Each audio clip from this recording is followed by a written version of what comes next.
नमस्कार. मी प्रांजली सायकोलॉजीमध्ये आपले स्वागत आहे. मी एक प्रोफेशनल सायकोलॉजिकल काउन्सलर, त्याचप्रमाणे लाईफ कोच. आपणा सर्वांना होळीच्या खूप खूप शुभेच्छा. ही होळी आनंदाने आणि उत्साहाने साजरी व्हावी अशी ईश्वरचरणी प्रार्थना. आपण होळी का साजरी करतो, यामागे कुठला सामाजिक आणि मानसशास्त्रीय उद्देश आहे? ज्यावेळेस आपण होळीमध्ये काय करतो, तर आपण होळी पेटवतो आणि त्या होळीमध्ये आपल्याला जे आपले नकारात्मक विचार आहे, ते सगळे नकारात्मक विचार आपल्याला जाळून टाकायचे आहे. आपले बऱ्याच जणांसोबत कटू संबंध असतात. कधी कुणाचा राग आलेला असतो, कधी कुणाशी भांडण झालेलं असतं. या सर्व गोष्टींची होळी करण्यासाठी आपल्याला हा होलिका दहन हा दिवस साजरा करायचा असतो. त्याचप्रमाणे आपण या दिवशी एकमेकांना रंगही लावतो. मग ही रंग का लावायची? आपण ज्यावेळी एखाद्या व्यक्तीला रंग लावतो, त्याच्या गालाला रंग लावतो, म्हणजेच आपण त्या व्यक्तीला स्वीकारतोय. ही स्वीकारण्याची भावना खूप महत्त्वाची आहे समोरच्या व्यक्तीला, कारण जाणवतं की नाही, याने मला स्वीकारलं आहे. कारण आपण बघा, जर आपल्या एखाद्या व्यक्तीशी पटत नसेल तर आपण त्याला बहुधा रंग लावत नाही. परंतु रंगपंचमी किंवा होलिका हे असे सण आहेत की त्यावेळेस आपण पटत नसलो, ओळखत नसलो, तरी बरेचदा आपल्या ग्रुपमध्ये तो आहे म्हणून आपण सगळ्यांना लावताना त्यालाही रंग लावतो. किंवा एखाद्याशी आपले कटू संबंध असतील आणि तेव्हा त्याला आपण हसून रंग लावतो. म्हणजेच काय, तर आपण त्याला स्वीकारतोय. हो, आणि ही स्वीकारण्याची भावना जी आहे ती खूप महत्त्वाची आहे. कारण सहजासहजी आपल्याला वाटतं की कसं मी म्हणू, कसं त्याला स्वीकारू. परंतु प्रत्येक मानसशास्त्रानुसार प्रत्येक व्यक्तीला की माझा कुणीतरी स्वीकार करावा, मला कुणीतरी आपुलकीने वागवावं, मला कुणीतरी माया लावावी असं वाटत असतं. आणि हा जेव्हा आपण रंग त्याच्या गालाला लावतो, तेव्हा आपण त्याला स्वीकारतो आणि या स्वीकारण्यातच आपण सोबत आपुलकीने वागतो, प्रेमाने वागतो आणि त्याची ऊब ती समोरच्याला सुद्धा जाणवते. वेगवेगळे रंग आपण घेतो, त्या रंगांचे अर्थही वेगवेगळे आहेत. सुंदर अशा रंग आपण वापरतो, परंतु हे रंग वापरताना एक काळजी घ्यायला हवी की आपण नेहमी नैसर्गिक रंगांचाच वापर करावा. त्यानंतर आपण बघितलं आहे की बऱ्याच ठिकाणी रंगपंचमी हे सोसायटी एकत्र येऊन साजरी करतात. बरेचदा आपण कोणाला ओळखत नाही किंवा नाही, त्यामुळे आपली या अशा प्रोग्राम्समुळं आपली ओळख होते.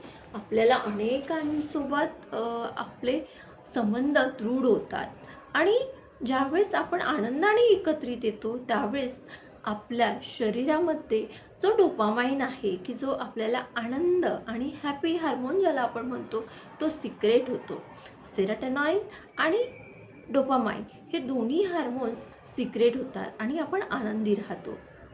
आणि जे आजचं युग आहे की ज्या युगामध्ये आपण अतिशय स्ट्रेसमध्ये असतो, टेन्शनमध्ये असतो, या सगळ्या गोष्टींपासून थोडंसं आपण दूर जातो आणि एक आनंद उत्सव साजरा करतो. परंतु हे आनंद उत्सव साजरे करताना आपल्याला काही गोष्टींचं भान ठेवणंसुद्धा गरजेचं आहे. पहिलं म्हणजे जसं मी आधीही बोलली की आपण केमिकलयुक्त कलर्स न वापरता आपण नैसर्गिक कलर वापरणं खूप गरजेचं आहे.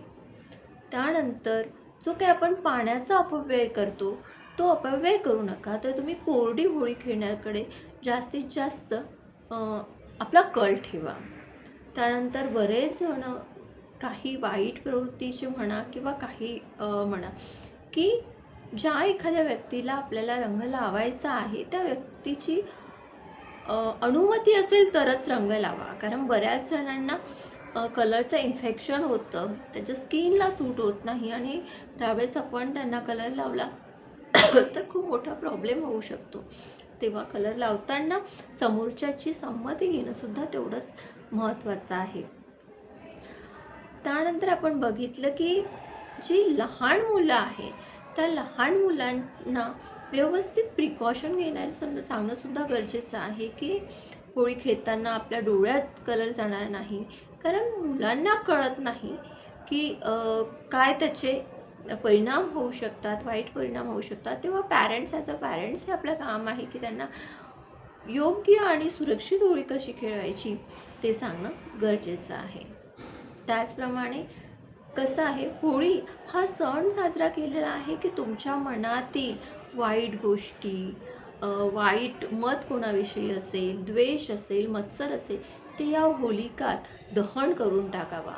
परंतु आज अशीही काही उदाहरणं आपण बघितली आहे किंवा ऐकलेली आहे की होळीच्या दिवशी त्यांनी मुद्दाम त्याच्या डोळ्यात कलर टाकला, मुद्दामून त्याला असा कलर लावला की त्याची स्किन खराब होईल किंवा तो निघेल नाही, किंवा त्यात असे केमिकल्स होते की त्याच्या स्किनला प्रॉब्लेम झाला, त्याची स्किन बर्न झाली. तेव्हा कृपया असं काही करू नका. मानसिकदृष्ट्या होळी हा आपल्याला एक चान्स देतोय आपलं मत व्यक्त करायला, आपला आनंद उत्साह उधळायला.